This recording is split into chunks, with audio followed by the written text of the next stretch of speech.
والصلاة والسلام على أشرف الأنبياء والمرسلين سيدنا محمد وعلى آله وصحبه أجمعين. مديرنا الفاضل، معلمينا الكرام، زميلاتي الأعزاء، أسعد الله صباحكم بكل خير.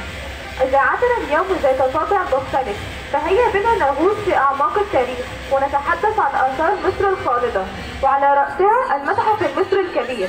على كل أرض تركنا علامة كلها من النور تحمي الكرامة، وخير ما نبدأ به هو آيات من الذكر الحكيم تتلوها عليكم الطالبة سدرة محمد.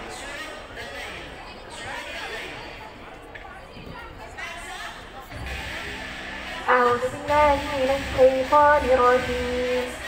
آمن الرسول بما أنزل إليه من ربه والمؤمنون كل آمن بالله وملائكته وكتبه ورسله لا نفرق بين أحد من رسله وقالوا سمعنا وأطعنا غفرانك ربنا وإليك المصير. لا يكلف الله نفسا إلا وسعها لها ما كسبت وعليها ما اكتسبت. ربنا لا تؤاخذنا إن نسينا أو أخطأنا ربنا ولا تحمل علينا إصرا كما حملته على الذين من قبلنا ربنا ولا تحملنا ما لا طاقة لنا به واعف عنا واغفر لنا وارحمنا أنت مولانا فانصرنا على القوم الكافرين. صدق الله العظيم. ثم نخطف زهرة عطرة من بستان النبوة ومع الحديث الشريف والطالبة حنين أحمد. عن أبي هريرة رضي الله عنه قال رسول الله صلى الله عليه وسلم لأن أقول سبحان الله والحمد لله ولا إله إلا الله والله أكبر أحب إلي مما طلعت عليه الشمس. وقال ربكم ادعوني أستجب لكم ومع الدعاء والطالبة هذه الخزن. أصبحنا على فطرة الإسلام وكلمة الإخلاص وعلى دين نبينا محمد صلى الله عليه وسلم على ملة أبينا إبراهيم حنيفا مسلما وما كان من المشركين. إن أبو عاص إن رمز كمت إن أبو سرو إن رمز كمت إن أبو وجع إن رمز كمت إن أبو وجع سخرو إن رمز كمت إن أبو إن رمز كمت إن أبو تجعت إن رمز كمت إن أبو شفت يمن رمز كمت إن أبو مري إن رمز كمت إن أبو نخت إن رمز كمت. الرحمن الرحيم. الحمد لله رب العالمين والصلاة والسلام على سيدنا محمد وعلى آله وصحبه أجمعين. لنا وطن عظيم ينبغي أن نفتخر به، كيف لا وهو أرض الحضارات.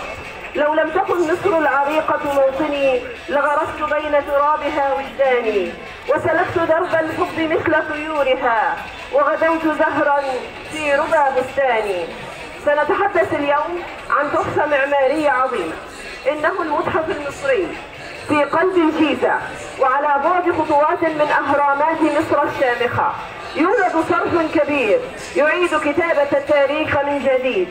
إنه المتحف المصري، متحف ضخم أثري، تحفة معمارية فائقة تمتد على مساحة أكثر من 500 ألف متر مربع. يضم المتحف أكثر من 100 ألف قطعة أثرية من كنوز مصر القديمة تتلألأ تحت سقف واحد، ولكن قلب الأسطورة الحقيقي هو الملك توت عنخ آمون.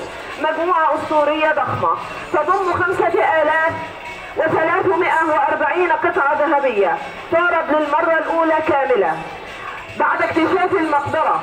وعند المدخل يستقبلك رمسيس الثاني بوزن يفوق 88 طنا، وخلف الجدران أيدي مصرية تعمل في أكبر مركز ترميم في الشرق الأوسط، يضم أكثر من 20 معملا متطورا. كما نجد أيضا التقنيات الحديثة في الأشعة والليزر لحماية آثار مصر القديمة. وفي قلب المتحف تمتد 12 قاعة عرض ضخمة تأخذنا في رحلة عبر الزمن. كل جدار، كل ممر، كل حجر يحكي قصة حضارة قديمة عمرها أكثر من 5000 عام. صممت زواياه بشكل عبقري، بحيث ترى أهرامات الجيزة تلوح من خلف الزجاج، وكأن الحاضر يقتطف الماضي. هنيئا للمصريين بتلك الحضارة العظيمة والآثار الخالدة. ولكن السؤال الذي يفرض نفسه: ماذا فعلنا لكي نستحق هذه الحضارة؟ نحن امتداد هذه الحضارة، فلا بد من مزيد من العلم، مزيد من الإقدام، مزيد من السعي حتى نكون جديرين بهذه الحضارة العظيمة. يا مصر على رباك سلام، يا مصر أنت أرض الأبات. شكرا لكم.